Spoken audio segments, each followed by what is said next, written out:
गीता कोई किताब नहीं, ये जीवन का संगीत है।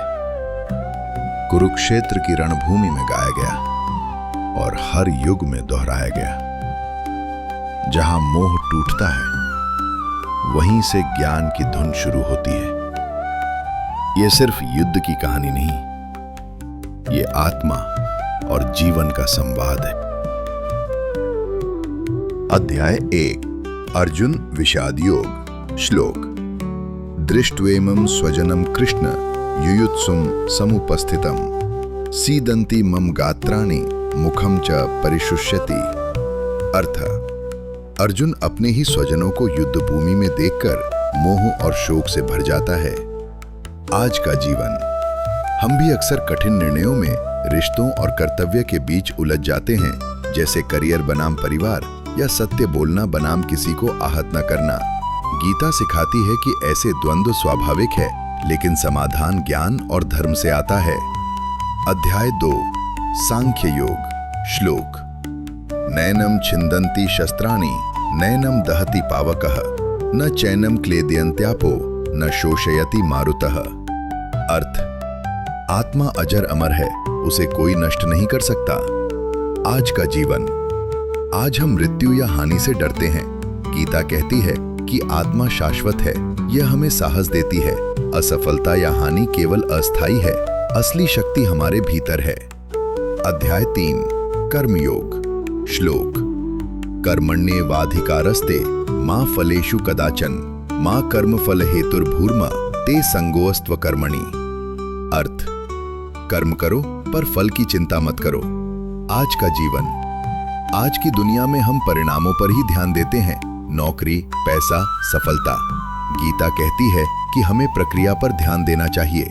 जब हम निस्वार्थ कर्म करते हैं तो तनाव कम होता है और संतोष बढ़ता है।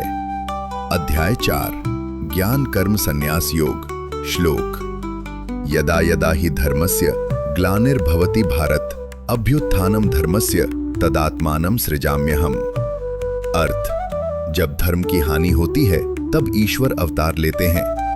आज का जीवन। हर युग में जब अन्याय बढ़ता है तब कोई शक्ति या व्यक्ति समाज को संतुलित करता है। यह हमें याद दिलाता है कि हमें भी अन्याय के खिलाफ खड़ा होना चाहिए। अध्याय 5 कर्म संन्यास योग। श्लोक। संन्यासस्तु महाबाहो दुःखमाप्तुं मयोगतः योग युक्तो मुनिर्ब्रह्म न चिरेणाधिगच्छति। अर्थ: संन्यास कठिन है, पर योग युक्त व्यक्ति शीघ्र ही ब्रह्म को प्राप्त करता है। आज का जीवन। आज लोग सोचते हैं कि त्याग का मतलब सब छोड़ देना है। गीता कहती है कि असली त्याग मोह छोड़ना है, जिम्मेदारी नहीं।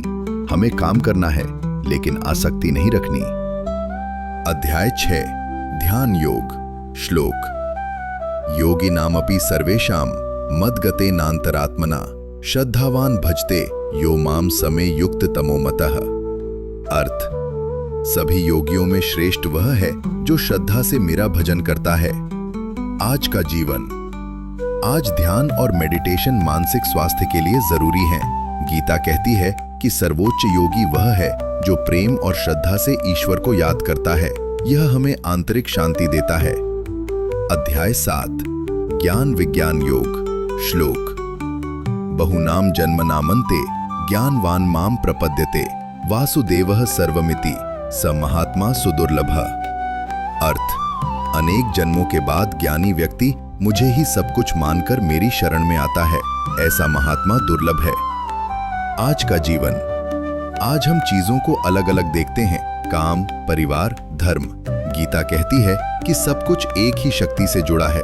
यह हमें एकता और समरसता का भाव देती है। अध्याय 8 अक्षर ब्रह्म योग। श्लोक।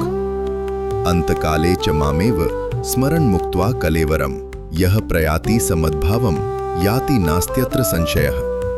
अर्थ: जो मृत्यु के समय ईश्वर का स्मरण करता है वह निश्चित ही मुझे प्राप्त होता है। आज का जीवन। आज लोग मृत्यु से डरते हैं। गीता कहती है कि निरंतर भक्ति और स्मरण हमें मृत्यु के भय से मुक्त करता है। यह हमें जीवन को सार्थक जीने की प्रेरणा देता है। अध्याय 9 राजविद्या राजगुह्य योग। श्लोक। अनन्याश्चिन्तयन्तो माम ये जना पर्युपासते तेषां नित्याभियुक्तानां योगक्षेमं वहाम्यहम्। अर्थ, जो भक्त अनन्य भाव से मेरा चिंतन करते हैं उनके योग क्षेम की रक्षा मैं स्वयं करता हूँ। आज का जीवन। आज हम सुरक्षा और भविष्य की चिंता करते हैं। गीता कहती है कि विश्वास और भक्ति से ईश्वर स्वयं हमारी रक्षा करते हैं। ये हमें भरोसा और साहस देता है। अध्याय 10 विभूति योग। श्लोक। यद्यद् विभूति मत्सत्वं श्रीमदूर्जितमेव वा तत्तदेवावगच्छत्वं मम तेजो अश संभवम। अर्थ, जो भी शक्ति, सौंदर्य और वैभव है उसे मेरा ही अंश समझो। आज का जीवन। आज हम प्रकृति, कला और विज्ञान को अलग मानते हैं। गीता कहती है कि सब ईश्वर की विभूति है। ये हमें हर चीज में दिव्यता देखने की दृष्टि देती है। अध्याय 11 विश्व रूप दर्शन योग। श्लोक। दिवि सूर्य सहस्रस्य भवेद्युगपदुत्थिता यदि भासदृशी सा स्याद् भासस्तस्य महात्मना। अर्थ, यदि आकाश में 1000 सूर्यों का प्रकाश एक साथ फैल जाए तो वो मेरे विराट रूप की झलक होगी। आज का जीवन। आज हम ब्रह्मांड की विशालता से चकित होते हैं। गैलेक्सी, ब्लैक होल, अनंत अंतरिक्ष। गीता कहती है कि ये सब ईश्वर का ही रूप है। ये हमें विनम्रता और श्रद्धा सिखाता है और याद दिलाता है कि हम इस विराट ब्रह्मांड का एक छोटा हिस्सा है। अध्याय 12 भक्ति योग। श्लोक। अद्वेष्टा सर्वभूतानां मैत्रः करुणा एव च निर्ममो निरहंकारः समदुःख सुख क्षमी। अर्थात, सच्चा भक्त वह है जो सबके प्रति मैत्री भाव रखता है, करुणामय है और अहंकार रहित है। आज का जीवन। आज समाज में द्वेष, ईर्ष्या और अहंकार बढ़ रहा है। गीता कहती है कि भक्ति का सार प्रेम, विनम्रता और करुणा है। यही हमें सच्चा इंसान बनाता है और समाज को जोड़ता है। अध्याय 13 क्षेत्र क्षेत्रज्ञ विभाग योग। श्लोक। इदं शरीरं कौन्तेय क्षेत्रमित्यभिधीयते एतद्यो वेत्ति तं प्राहुः क्षेत्रज्ञ इति तद्विदः। अर्थ, शरीर क्षेत्र है और आत्मा क्षेत्रज्ञ है। शरीर केवल साधन है, आत्मा ही असली ज्ञाता है। आज का जीवन। आज हम शरीर को ही सब कुछ मानते हैं, सौंदर्य, शक्ति, स्वास्थ्य। गीता कहती है कि आत्मा ही असली ज्ञाता है। ये हमें आत्मज्ञान और आत्मचिंतन की ओर ले जाती है, जिससे हम बाहरी दिखावे से परे जाकर अपने भीतर की सच्चाई को पहचानते हैं। अध्याय 14 गुणत्रय विभाग योग। श्लोक। सत्वम रजस्तम इति गुणा प्रकृति संभवा निबध्नन्ति महाबाहो देहे देहिनम अव्ययम। अर्थ, सत्व, रजस और तमस 3 गुण हैं जो जीव को बांधते हैं। आज का जीवन। आज हम अपने स्वभाव को समझ नहीं पाते। कभी आलस्य, कभी क्रोध, कभी शांति। गीता कहती है कि ये गुण हमारे व्यवहार को नियंत्रित करते हैं। इन्हें पहचान कर और संतुलित करके हम अपने जीवन को बेहतर बना सकते हैं। अध्याय 15 पुरुषोत्तम योग। श्लोक। ऊर्ध्वमूलमधः शाखम श्वत्थम प्राहुरव्ययम छंदांसि यस्य पर्णानि यस्तम वेद स वेदवित्। अर्थ, जीवन का वृक्ष ऊपर जड़ों से जुड़ा है और नीचे शाखाएं फैलाता है। ये संसार का प्रतीक है जिसकी जड़ें आध्यात्मिक हैं और शाखाएं भौतिक जगत में फैली हैं। आज का जीवन। आज हम भौतिकता में उलझे रहते हैं, धन, पद और प्रतिष्ठा। गीता कहती है कि असली जड़ें आध्यात्मिक हैं। जब हम उनसे जुड़ते हैं तभी जीवन सार्थक होता है। ये हमें याद दिलाता है कि आध्यात्मिकता ही स्थायी आधार है। अध्याय 16 दैवासुर संपद विभाग योग। श्लोक। दैवी संपद विमोक्षाय निबंधाया सुरीमता मां शुचः संपदम दैवीमभिजातोसि पांडव।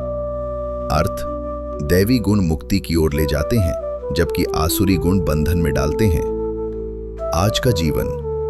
आज समाज में लोभ, क्रोध और अहंकार बढ़ रहे हैं। ये आसुरी गुण हैं। गीता कहती है कि दैवी गुण जैसे करुणा, सत्य और विनम्रता हमें मुक्ति की ओर ले जाते हैं। ये हमें सिखाती है कि सही गुणों का विकास ही जीवन को ऊंचा बनाता है। अध्याय 17 श्रद्धात्रय विभाग योग। श्लोक। श्रद्धात्रयो विभजते सत्वानुरूपा च तस्यया श्रद्धामयोऽयं पुरुषो यो यच्छ्रद्धः स एव सः। अर्थ, मनुष्य अपनी श्रद्धा के अनुसार होता है, उसकी श्रद्धा ही उसका स्वरूप तय करती है। आज का जीवन। आज लोग अलग अलग विश्वासों और धारणाओं में बटे हुए हैं।